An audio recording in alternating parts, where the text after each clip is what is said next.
So this is Anand. I am working as a assistant professor in the Department of Mechatronics Engineering past 9 years. So this is a lecture video series. This is the 8th video of our lecture video.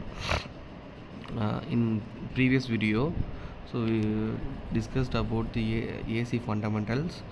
So it consists of resistance based AC circuit, reactive based AC circuit.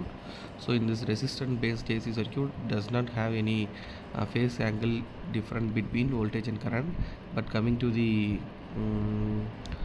reactive based circuits, it has some phase angle between voltage and current, so it is very difficult to measure the phase voltage and current value directly. And then now we are in the topic of power. What is meant by real power? Real power is nothing but this capacity of circuit performing the work in a particular time. So it is the product of V, I and cosine angle of voltage and current. So what is apparent power? Apparent power is nothing but the product of current and voltage of the circuit. Reactive power is nothing but the product of V and I in sine angle of voltage and current. These are the basic components of powers, that is real, apparent and reactive powers. So we can we take the example as a lace potato chips packet. In this packet, packet consists of some weight of potatoes as well as some air. That air is directly represented as a reactive power, that is kVAR. Real potato is directly represented as kW, that is real or true power. The total power including air as well as potato combined together form the total lace packet, that is kVA, apparent power. So this is a basic example of apparent power, reactive power and then real power. So it has some equations to define the power values, that is real power is nothing but P equal to VI cos pi. It is mentioned in watt, that is total power.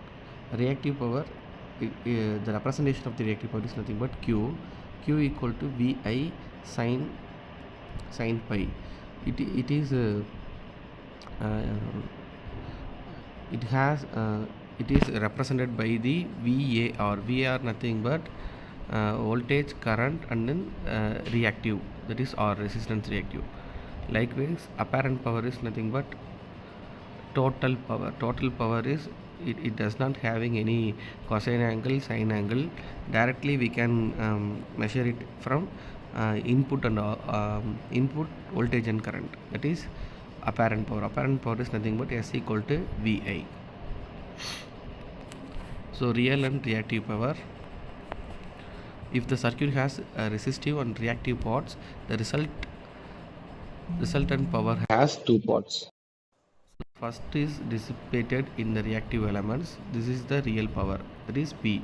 The second is stored and returned by the reactive elements, this is the reactive power Q, which has unit of volt, ampere, reactive or VAR, voltage, current and resistance. The relationship between VI and P in resistance, this is a simple sine wave. So it has the peak value, that is P equal to 1 by T Vp. Vp is nothing but peak voltage, Ip, that is peak current, multiplication in the term of 1 minus cos 2 omega t. Likewise we have a RMS value, that is average power value, that is RMS power, average power P equal to 1 by 2 Vp Ip.